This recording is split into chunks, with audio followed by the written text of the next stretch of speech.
बिस्मिल्लाहिर्रहमानिर्रहीम। अस्सलाम वालेकुम। मैं फैसल मसूद हूँ और आपको एसएम के ग्राफिक्स यूट्यूब चैनल में वेलकम करता हूँ। हमने पिछली कुछ क्लासेस में शेप्स को ड्रॉ किया और शेप्स को ड्रॉ करने के बाद हमने उन शेप्स को चेंज किया।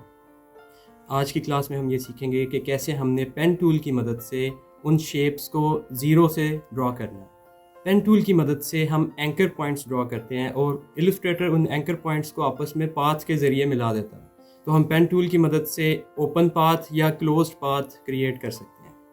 तो पेन टूल की मदद से आपने शेप्स कैसे ड्रॉ करनी है, आइए चल के आज की क्लास में सीखते हैं। बिस्मिल्लाहिर्रहमानिर्रहीम। आप देखें कि हम यहाँ पे इलस्ट्रेटर में आ गए हैं और यहाँ पे आने के बाद हम एक न्यू डॉक्यूमेंट क्रिएट करते हैं और यहाँ से हम प्रिंट में जाके A4 लेके इसको लैंडस्केप ओरिएंटेशन में क्रिएट कर लेते हैं। ठीक है, तो आप ये देख रहे हैं कि A4 साइज़ में एक कैनवस हमने यहाँ पे क्रिएट कर लिया है। उसके बाद आ जाते हैं हम अपने पेन टूल में। आप लेफ़्ट साइड पे देखें तो आपको सिलेक्शन टूल और डायरेक्ट सिलेक्शन टूल के नीचे आपको पेन टूल मिल रहा है जिसकी शॉर्टकट की P है। और यहाँ पे आपको एक छोटे से ट्यूटोरियल में बता रहा है कि आप किस तरह से यहाँ पे पाथ क्रिएट कर सकते हैं। तो हमने पेन टूल लिया। तो जैसा कि हमने फ़ोटोशॉप में सीखा था कि पेन टूल की मदद से आप ओपन पाथ या क्लोज्ड पाथ दोनों क्रिएट कर सकते हैं, जिसमें आपकी स्ट्रेट लाइंस भी आ जाती हैं, जिसमें आपकी कर्व लाइंस भी आ जाती हैं और तकरीबन दुनिया की हर किस्म की शेप आप पेन टूल से क्रिएट कर सकते हैं। हमने जब शेप्स क्रिएट की थी तो हमने ये देखा था कि आपकी शेप मुख्तलिफ़ किस्म के एंकर पॉइंट से मिलकर बनी होती है। जैसे मैं अभी एक शेप बनाता हूँ तो आपको नज़र आ रहा है कि इसके कॉर्नर्स के ऊपर आपको ये एंकर नज़र आ रहा है। ठीक है, तो ये आपके एंकर पॉइंट्स हैं। एंकर पॉइंट से मुराद ये होती है कि ऐसा छोटा सा डब्बा होता है या छोटा सा स्क्वायर होता है कि जो आपके इन स्ट्रेट लाइंस को मिला के रखता है या जोड़ता है आपस में। और आप इन एंकर पॉइंट्स की जगह बदल सकते हैं और इन एंकर पॉइंट्स की मदद से आप इस शेप की शक्ल को तब्दील कर सकते हैं। मैं एक और शेप यहाँ पे आपको बना के दिखाता हूँ। जैसे ये एलिप्स है, तो एलिप्स के अंदर एक हमने आप देखा कि यहाँ पे भी आपको एंकर पॉइंट्स मिल रहे हैं 1 2 3 4 और इन एंकर पॉइंट्स के अंदर कर्व्स हैं जिसकी मदद से आपकी ये शेप आपको कर्व्ड पाथ की शक्ल में नज़र आ रही है। ठीक है, ये वाले एंकर पॉइंट्स के अंदर कर्व्स नहीं हैं। तो हम क्या करते हैं, बेसिकली हम अपने पेन टूल से एंकर पॉइंट्स को क्रिएट करते हैं और जब आप एंकर पॉइंट्स को क्रिएट करते हैं तो इलस्ट्रेटर आपके इन एंकर पॉइंट्स के दरमियान में स्ट्रेट लाइन लगा देता है, ये पाथ ऐड कर देता है जिससे आपके एंकर पॉइंट्स आपस में मिल जाते हैं और इस तरह से आप बहुत सी शेप्स बना सकते हैं। सबसे सिंपल चीज़ जो आप पेन टूल की मदद से बना सकते हैं वो स्ट्रेट लाइन है। उसके लिए आपको जस्ट पेन टूल लेके क्लिक करना है, तो आप देखें उसने एक एंकर पॉइंट क्रिएट कर दिया है और इस एंकर पॉइंट से लेके एक पाथ आपको दिखाना शुरू कर दिया है। ठीक है, आपको बता रहा है कि आपका ये पाथ आपके इस कर्सर के साथ साथ मूव कर रहा है या इसके साथ साथ चल रहा है। आप किसी भी जगह पे क्लिक करेंगे तो वहाँ पे एंकर पॉइंट क्रिएट कर देगा और इन दोनों एंकर पॉइंट्स के दरमियान में इस पाथ को ऐड कर देगा। इस तरह मैं क्रिएट करता जा रहा हूँ एंकर पॉइंट्स और इन एंकर पॉइंट्स के दरमियान में वो पाथ क्रिएट करता जा रहा है और जब मैं अपने स्टार्टिंग वाले पॉइंट के ऊपर आके क्लिक करूँगा तो वो एंकर पॉइंट को मिला देगा और आपका ये पाथ क्लोज कर देगा। मैं क्या करता हूँ, सिलेक्शन टूल लेके इन तीनों शेप्स को बैक स्पेस दबा के डिलीट कर देता हूँ। दोबारा पेन टूल लेता हूँ, अब यहाँ पे क्लिक करता हूँ तो देखें यहाँ पे मुझे बता रहा है, मुझे वो गाइड बता रहा है, मुझे गाइड कर रहा है कि आपका जो नेक्स्ट एंकर पॉइंट होगा उसके बाद जो पाथ क्रिएट होगा वो क्या होगा। मैं यहाँ पे क्लिक करता हूँ तो ये एक स्ट्रेट लाइन बन चुकी है। ठीक है, अब मुझे अगर इससे आगे मूव नहीं करना तो यहाँ पे मैं एस्केप दबा दूँगा। एस्केप आपके कीबोर्ड के ऊपर टॉप लेफ़्ट में जो बटन होता है वो एस्केप होता है, उसको दबाएंगे तो आपकी ये लाइन, आपका पाथ यहाँ पे आगे वाला ख़त्म हो जाएगा और आपकी ये एक स्ट्रेट लाइन आपके सामने आ जाएगी। अब अगर आप इसे आगे मूव करना चाहते हैं, कोई ट्रायंगल फॉर एग्जांपल बनाना चाहते हैं, तो मैं क्या करता हूँ, देखें मैं यहाँ पे क्लिक करता हूँ दोबारा एंकर पॉइंट के ऊपर तो ये दोबारा उसके साथ जुड़ जाएगा। और मैं जब ऊपर आता हूँ तो देखें यहाँ पे मुझे गाइड कर रहा है, ये पिंक कलर की स्मार्ट गाइड मुझे दिखा रहा है कि आपके जो पॉइंट है वो इस टाइम इस लाइन के सेंटर में है। यानी कि यहाँ पे अगर मैं क्लिक करता हूँ तो मैं इसके सेंटर में एक एंकर पॉइंट क्रिएट कर लूँगा और यहाँ पे दोबारा अगर मैं नीचे आके इसको मिलाता हूँ अपने स्टार्टिंग पॉइंट के साथ तो देखें मेरे पेन टूल के नीचे छोटा सा एक सर्कल दिखा रहा है, जिसका मतलब ये है कि आपका ये पाथ यहाँ पे क्लोज़ हो जाएगा। तो मैं क्लिक करता हूँ तो ये पाथ हमारा क्लोज हो गया और हमारे सामने एक ट्रायंगल आ गई है। अच्छा, तो अब हम ये देखते हैं कि हमने इस शेप के अंदर कुछ एंकर पॉइंट्स को अगर ऐड करना है तो कैसे करेंगे। आप पेन टूल में आए, इस पर राइट क्लिक करें तो आपको इसके नीचे ऐड एंकर पॉइंट टूल मिल रहा है। ठीक है, अगर आपको यहाँ पे ये टूल नज़र नहीं आ रहा तो आप अपने इस टूल बार एडिटर में जाके यहाँ से इस टूल को ऐड कर सकते हैं। यह आपका ऐड एंकर पॉइंट टूल है। अच्छा, ऐड एंकर पॉइंट टूल में आके आप देखें, आप जब पाथ के ऊपर आते हैं तो पाथ पे किसी भी जगह पे जब आप क्लिक करते हैं तो आपके पाथ के ऊपर वो एंकर पॉइंट को ऐड कर देगा। इसी तरह मैं यहाँ पे भी किसी भी जगह पे अगर पाथ पे क्लिक करता हूँ तो एंकर पॉइंट ऐड हो जाता है। अब इस एंकर पॉइंट का फ़ायदा क्या है? इसका फ़ायदा ये है कि जब आप अपने डायरेक्ट सिलेक्शन टूल में जाते हैं तो डायरेक्ट सिलेक्शन टूल आपका एक एंकर पॉइंट या ग्रुप ऑफ एंकर पॉइंट्स को सिलेक्ट करने के काम आता है। फॉर एग्जांपल मैं इस एंकर पॉइंट को सेलेक्ट करता हूँ और इसकी जगह बदलना चाहता हूँ, तो मैं इस तरह से इस एंकर पॉइंट की जगह बदल सकता हूँ और मैं अपनी शेप को तब्दील कर रहा हूँ बेसिकली। अब देखिए, मैं किसी एक एंकर पॉइंट पे क्लिक करता हूँ तो वो एंकर पॉइंट मेरा एक्टिव हो जाएगा और इस एंकर पॉइंट को मैं मूव कर सकता हूँ। इस पर क्लिक करूँगा तो सिर्फ ये वाला एंकर पॉइंट मेरा एक्टिव हो जाएगा और इस एंकर पॉइंट को मैं मूव कर सकता हूँ। ये एक शेप हमारे सामने देखें किस तरह से हमने एक ट्रायंगल की शेप तब्दील कर दी है और एक नई शेप बना लिया चंद एंकर पॉइंट्स को ऐड करके। जिस तरह से आपने एंकर पॉइंट्स को ऐड किया, इसी तरह से आप एंकर पॉइंट्स को डिलीट भी कर सकते हैं। तो हमारे सामने पेन टूल के नीचे इसके ड्रॉप डाउन के अंदर आपको डिलीट एंकर पॉइंट टूल मिल रहा है। अगर आपको यहाँ से नहीं मिल रहा तो आप इसको टूल बार एडिटर में जाके इसे ऐड कर सकते हैं। और अगर आपने मेरी टूल बार एडिटर वाली क्लास नहीं देखी तो टूल बार वाली क्लास का लिंक मैं डिस्क्रिप्शन में डाल दूंगा और ऊपर आई बटन में भी आपको नज़र आ रहा होगा। अच्छा, अब मैं क्या करता हूँ, मैंने डिलीट एंकर पॉइंट टूल लिया और किसी भी एंकर पॉइंट के ऊपर जब मैं क्लिक करता हूँ तो उस एंकर पॉइंट को डिलीट कर देता है। ठीक है, और उसका जो आपने उसकी पोजीशन चेंज की थी वो जब एंकर पॉइंट डिलीट हो जाएगा तो वो बिल्कुल स्ट्रेट आपको नज़र आना शुरू हो जाएगा, स्ट्रेट लाइन बन जाएगी वहाँ पे। ठीक है, तो इस तरह से आप एंकर पॉइंट्स को ऐड भी कर सकते हैं और डिलीट भी कर सकते हैं किसी भी शेप में से। अभी तक जो हमने बात की है वो स्ट्रेट लाइन के लिए बात की है। अब हम अगर कर्व पाथ ड्रॉ करना चाहते हैं तो वो कैसे करेंगे? तो हम पेन टूल में आ जाते हैं और पेन टूल में आने के बाद क्लिक करेंगे और देखिए हमारे सामने ये हमारी जो गाइड्स हैं वो आनी शुरू हो गई हैं। तो हम यहाँ पे अब क्लिक करके माउस बटन को रिलीज़ नहीं करेंगे बल्कि क्लिक एंड ड्रैग करेंगे। तो जब मैं ड्रैग करता हूँ तो देखें यहाँ पे क्या हो रहा है, दो काम हो रहे हैं। एक तो ये कर्व हैंडल बनाना शुरू कर दिया उसने और कर्व हैंडल के साथ साथ आपके पाथ को भी कर्व करना शुरू कर दिया। ये आगे और पीछे ये जो आपको लाइंस नज़र आ रही हैं ये आपके कर्व हैंडल्स हैं। इन कर्व हैंडल्स के साथ आपके पाथ को कर्व कर दिया जाता है। ये पीछे वाला जो कर्व हैंडल है इसके अलोंग, इसके साथ साथ इसके पीछे वाला पाथ आपका कर्व है और आगे वाला जो कर्व हैंडल है इसके साथ साथ आपके आगे वाला पाथ जो आप नेक्स्ट क्रिएट करने वाले हैं उसको कर्व कर दिया गया है। ठीक है, मैं क्लिक करूँगा तो कर्व हैंडल के साथ साथ इसको कर्व कर दिया। अब देखिए मैंने क्लिक एंड ड्रैग नहीं किया तो उसने स्ट्रेट लाइन दोबारा से आपको दिखाना शुरू कर दिया। तो मैं इसके स्टार्टिंग पॉइंट पे क्लिक करूँगा तो ये दोबारा से मेरी इस शेप को कंप्लीट कर लेगा और हमने कर्व हैंडल्स की मदद से अपने पाथ को कर्व कर लिया। पेन टूल की प्रैक्टिस के लिए मैं कुछ इमेजेस आपके सामने ओपन करके आपको दिखाता हूँ। मैं क्रोम में आ जाता हूँ और यहाँ पे आप देख रहे हैं कि रेचल वॉकर ने बी हांस के ऊपर एक आर्टिकल शेयर किया हुआ है, कुछ इमेजेस को शेयर किया हुआ है और इन इमेजेस की मदद से आप पेन टूल की प्रैक्टिस कर सकते हैं बहुत आसानी से।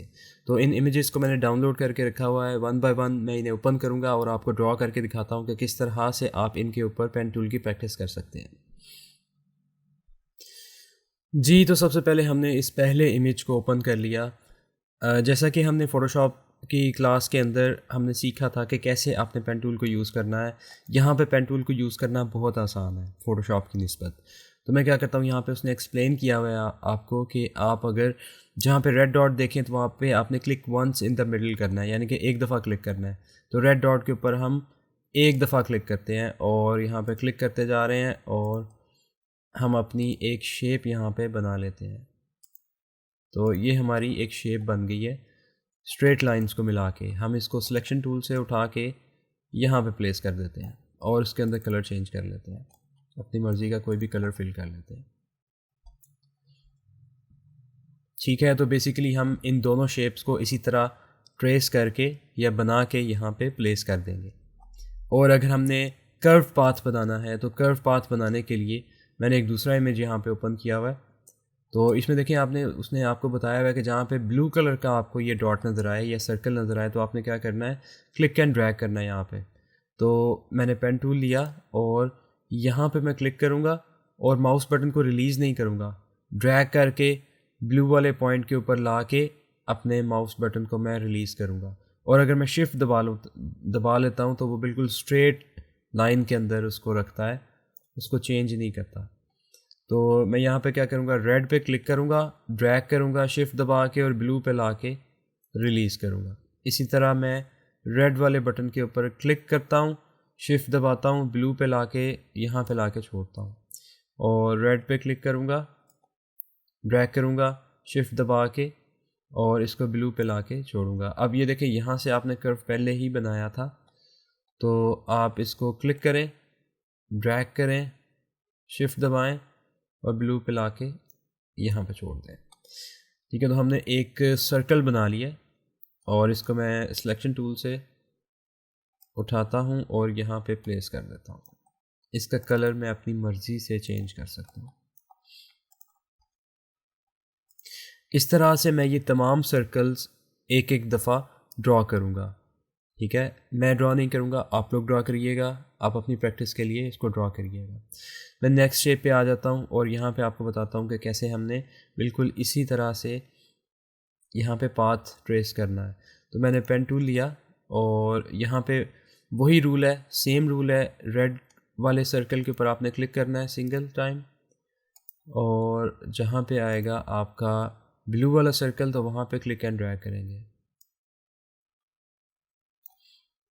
इसी तरह 7 पे जस्ट क्लिक करेंगे।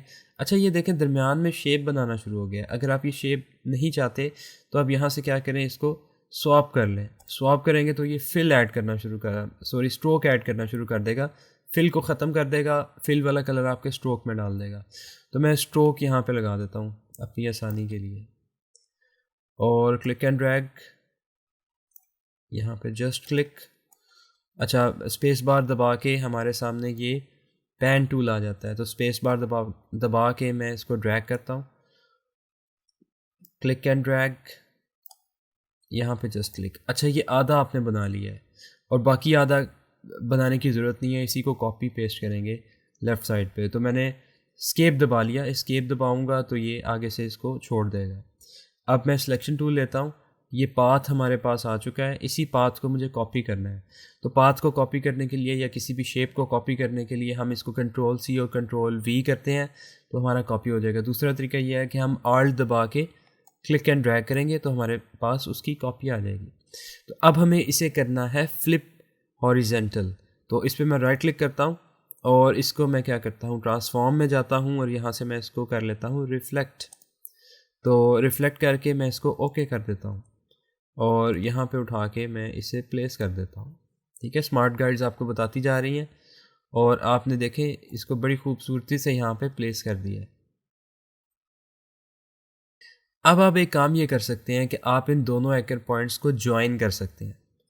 ठीक है, आप ये देख रहे हैं कि आपके पास ये दो एंकर पॉइंट्स हैं, आप इन्हें ज्वाइन करना चाहें तो ज्वाइन भी कर सकते हैं। मैंने इनको आपस में इस तरह से मिलाया, एक दूसरे के ऊपर प्लेस किया, बिल्कुल एक दूसरे के ऊपर आ रहे हैं। तो एक काम करें, आप डायरेक्ट सिलेक्शन टूल लें, इन दोनों को करें सिलेक्ट,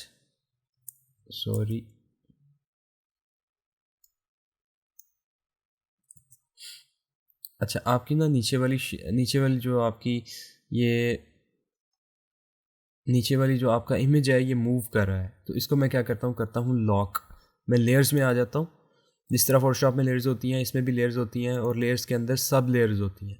तो आप ये देखें, आपका ये जो इमेज है इसको ये हमने सेलेक्ट किया हुआ है, इस पर क्लिक किया तो ये सिलेक्ट हो जाएगा। इसके आगे ब्लू कलर का आइकन नज़र आ रहा है, इसका मतलब है ये सिलेक्टेड है। और यहाँ लेफ़्ट साइड पे इसकी आई नज़र आ रही है जिस तरह आपको फ़ोटोशॉप में नज़र आता था। और इसके राइट साइड पे एक बॉक्स है खाली, इसमें जब आप क्लिक करेंगे तो ये लॉक हो जाएगा। ठीक है, आपकी ये नीचे वाला जो इमेज है, बैकग्राउंड इमेज, ये लॉक्ड हो चुका है। तो इसका मतलब ये है कि अब ये मूव नहीं करेगा। तो मैं डायरेक्ट सिलेक्शन टूल में आता हूँ, इन दोनों को मैंने किया सिलेक्ट, इस पर मैं करता हूँ राइट क्लिक और यहाँ से मैं कर देता हूँ ज्वाइन। तो ज्वाइन करने से ये दोनों आपस में मिल जाएंगे, ज्वाइन हो जाएंगे। देखें ये एक दूसरे के ऊपर नहीं है, इस वजह से ज्वाइन ठीक तरह से नहीं हुआ। मैं इसको करता हूँ अनडू, ठीक है, और मैं पहले तो इनको मिलाता हूँ, एक एंकर पॉइंट को पकड़ के दूसरे के ऊपर प्लेस करता हूँ तो ये एक दूसरे के ऊपर आ जाएंगे, ठीक है। दोबारा इनको सेलेक्ट करता हूँ, राइट क्लिक करता हूँ, यहाँ से मैं इनको कर देता हूँ ज्वाइन। तो देखें ये बड़े अच्छे तरीके से ज्वाइन हो चुके हैं। और मैं ऊपर जाता हूँ, यही काम मैं ऊपर वाले एंकर पॉइंट्स के साथ करूँगा। यहाँ से भी मैंने क्या किया, इन दोनों को सेलेक्ट किया, राइट क्लिक किया और यहाँ से मैंने कर लिया ज्वाइन। अब ये दोनों आपस में जुड़ गए हैं। अब मैं अगर इसके अंदर फिल करता हूँ तो यहाँ से स्वैप वाले बटन पर क्लिक करता हूँ तो ये पूरी की पूरी शेप के अंदर फिल कर देगा। आपकी पूरी की पूरी शेप एक ही शेप बन गई है, दो अलग अलग शेप्स नहीं रही। Very beautiful. इसको उठा के आप यहाँ पे प्लेस करें। हमारे इस आर्ट वर्क से, हमारे इस आर्ट बोर्ड से बाहर निकल गया, कोई मसला नहीं, हम थोड़ा सा इसको छोटा कर लेते हैं बाउंडिंग बॉक्स की मदद से। जी, तो हम अपनी थर्ड एक्सरसाइज पे आ जाते हैं और इस एक्सरसाइज के अंदर हम देख रहे हैं कि हमने कॉर्नर लाइंस भी ड्रॉ करनी है। वो कैसे करनी है वो भी हम देखते हैं। मैं पेन टूल में आ जाता हूँ, उसको मैंने जूम इन कर लिया, आल्ट दबा के स्क्रॉल अप, जूम इन, और मैं यहाँ से क्या करता हूँ, ये रेड पॉइंट्स के दरमियान में जस्ट क्लिक करूँगा। वही सेम रूल है, जब आएगा ब्लू तो मैं क्लिक एंड ड्रैग करूँगा। और अब एक काम हमने ये करना है कि जब हमने क्लिक एंड ड्रैग करना है, जहाँ पे येलो नज़र आ रहा है, इसका मतलब ये है कि यहाँ पे इस आगे वाले कर्व हैंडल को रिमूव करना है हमने, या यहाँ से कर्व को ब्रेक करना है, ठीक है। तो ये हमें यहाँ पे कर्व नहीं चाहिए, यहाँ पे हमें शार्प एज चाहिए। तो हम क्या करेंगे, hold alt drag handle and release. तो हम आल्ट दबाते हैं कीबोर्ड से और हमारे सामने एंकर पॉइंट टूल आ जाता है, ठीक है। एंकर पॉइंट टूल आपको मैं एक्सप्लेन करता हूँ वो क्या करता है। वो किसी भी कर्व हैंडल के अंदर, किसी भी एंकर पॉइंट के अंदर कर्व हैंडल को ऐड भी करता है और कर्व हैंडल को रिमूव भी करता है। यानी कि किसी एंकर पॉइंट के अंदर अगर आपने कर्व को डालना है तो आप एंकर पॉइंट टूल की मदद से डाल सकते हैं और एंकर पॉइंट टूल की मदद से उसको रिमूव भी कर सकते हैं। अब देखिए फॉर एग्जांपल मैं इसको आल्ट दबा के यहाँ से क्लिक करके ड्रैग करूँगा और यहाँ पे येलो पे ला के छोड़ दूँगा, तो ये हमारा कर्व हो गया ब्रेक और यहाँ पे हमारे पास एज आ गया। तो मैं आगे प्रोसीड करता हूँ, यहाँ से क्लिक एंड ड्रैग, यहाँ से भी क्लिक एंड ड्रैग, और अब हमें कर्व को ब्रेक करना है। यहाँ पे शार्प एज है तो आल्ट दबाऊंगा, एंकर पॉइंट टूल आ जाएगा, इसको उठा के मैं येलो पे ला के छोड़ दूँगा। आगे प्रोसीड करूँगा, click and drag, click and drag, alt दबाया। अच्छा अब ये देखिए नज़र नहीं आ रहा, तो हम क्या करते हैं, इसके फिल को स्वैप कर लेते हैं और वो स्ट्रोक बन जाएगा आपका। तो यहाँ से मैं पकड़ता हूँ, आल्ट दबा के इसको यहाँ पे रिलीज़ कर देता हूँ। इसी तरह के मैं मूव करता जा रहा हूँ और अपने कर्व्स को बनाता जा रहा हूँ। यहाँ पे आल्ट दबा के इसको यहाँ पे ड्रैग करूँगा, यहाँ से यहाँ, और आल्ट दबा के क्लिक एंड ड्रैग, और यहाँ पे आके क्लिक एंड ड्रैग। और ये आधी शेप हमने बना ली बिल्कुल जैसे हमने पहले बनाई थी। यहाँ पे एस्केप दबाऊंगा और सिलेक्शन टूल में आके इसको मैं कर लूँगा कॉपी, आल्ट दबा के, और इस पर राइट क्लिक करूँगा, ट्रांसफॉर्म में जाके इसको रिफ्लेक्ट करूँगा और यहाँ से ओके करूँगा, और यहाँ से इसको उठा के मैं प्लेस कर देता हूँ अपनी जगह पे। नहीं जी, हमने इसको प्लेस कर दिया। अब इनके एंकर पॉइंट्स को हमने करना है ज्वाइन। तो ज्वाइन करने के लिए इन दोनों को किया हमने सेलेक्ट। तो देखें अभी हमने नीचे वाली जो हमारी जो इमेज है उसको लॉक नहीं किया, उसको लॉक कर लेते हैं। लेयर्स में जाके इमेज सेलेक्टेड है, इसको यहाँ से लॉक कर लिया। अब हम एक काम करते हैं कि हमने इनको करना है सेलेक्ट। हमने ले लिया direct selection tool. Direct selection tool मैंने आपको पहले बताया था कि किसी एक एंकर पॉइंट को या एक से ज़्यादा ग्रुप ऑफ एंकर पॉइंट्स को सिलेक्ट करने के काम आता है। तो हमने इन दो एंकर पॉइंट्स को सिलेक्ट करना है, तो इन दोनों को हमने क्लिक एंड ड्रैग करके सिलेक्ट कर लिया। इस पर राइट क्लिक करेंगे और इसको क्या करेंगे, हम इन दोनों की ले लेंगे एवरेज। फॉर एग्जांपल अगर ये एक दूसरे के ऊपर नहीं है तो हम दोनों को सिलेक्ट करते हैं, राइट क्लिक करते हैं और यहाँ से एवरेज ले लेते हैं और बोथ को सिलेक्ट करके ओके कर देंगे तो वो एक दूसरे के ऊपर आ जाएंगे बिल्कुल। और फिर उसके बाद आप इसको ज्वाइन कर सकते हैं। इसी तरह हम यही काम ऊपर वाले एंकर पॉइंट्स के साथ करते हैं। और ये ऊपर वाले एंकर पॉइंट्स आ गए, इनको हमने किया सिलेक्ट राइट क्लिक किया, इसको किया average, both, okay, right click किया, ज्वाइन किया, और ये हमारी होगी शेप कंप्लीट। इसके अंदर हम करेंगे फिल, कोई भी कलर फिल कर दें और इसको उठा के प्लेस कर दें अपने इस आर्ट बोर्ड के अंदर। इसी तरह हम इस नीचे वाली शेप्स को भी ट्रेस करेंगे। अब मैं आपको बताता हूँ कि आपका एंकर पॉइंट टूल कैसे काम करता है। पेन टूल में जाएं, इसके ड्रॉप डाउन के अंदर आपको एंकर पॉइंट टूल नज़र आ रहा है। तो हमने एंकर पॉइंट टूल सेलेक्ट किया, किसी भी एक एंकर पॉइंट को सिलेक्ट किया और क्लिक एंड ड्रैग किया। तो देखें उसने क्या किया, आपके उस एंकर पॉइंट के अंदर उसने कर्व हैंडल्स को ऐड कर दिया। तो कर्व हैंडल्स जब ऐड हो जाते हैं तो आपका वो जो पाथ है वो कर्व हो जाता है उन हैंडल्स के साथ साथ। तो आप इन कर्व हैंडल्स को मूव भी कर सकते हैं। देखें मैंने एक कर्व हैंडल को एक साइड पे मूव किया और मैं दोबारा क्लिक करूँगा तो दोनों एंकर पॉइंट्स को, दोनों कर्व हैंडल्स को रिमूव कर देगा। क्लिक एंड ड्रैग करूँगा दोबारा कर्व हैंडल्स को ऐड कर देगा। अब अगर मुझे एक कर्व हैंडल को मूव करना है तो मैं आल्ट दबा के एक कर्व हैंडल को मूव कर सकता हूँ। देख रहे हैं, ठीक है। इस तरह से मैं अपने किसी भी एंकर पॉइंट के अंदर कर्व हैंडल्स को ऐड कर सकता हूँ, ठीक है, और इनके कर्व्स को ब्रेक कर सकता हूँ आल्ट दबा के। अच्छा जी, एक लास्ट चीज़ जो मैं बताना चाहता हूँ वो ये है कि जब आप पेन टूल की मदद से अपने इन कॉर्नर लाइंस को ड्रॉ करेंगे और अगर आपने शॉर्टकट तरीके से काम करना है तो कैसे करना है। जैसे फॉर एग्जांपल मैं यहाँ से स्टार्ट कर रहा हूँ 1 से और 2 पे क्लिक करूँगा, 3 पे क्लिक करूँगा, 4 पे क्लिक करूँगा। अब 5 पे मैं कर्व बनाने के लिए क्लिक एंड ड्रैग करूँगा, 7 पे क्लिक करूँगा, 8 पे क्लिक एंड ड्रैग करूँगा, 10 पे क्लिक करूँगा। इसके अंदर जो फिल है इसको मैं यहाँ से नन कर देता हूँ और यहाँ पे देखिए मैं अब क्लिक एंड ड्रैग कर रहा हूँ। अब मुझे कर्व ब्रेक करना है, तो कर्व ब्रेक करने के लिए एक तो मैं पहले क्या कर रहा था, आल्ट दबा के यहाँ से क्लिक एंड ड्रैग करके यहाँ पे प्लेस कर रहा था।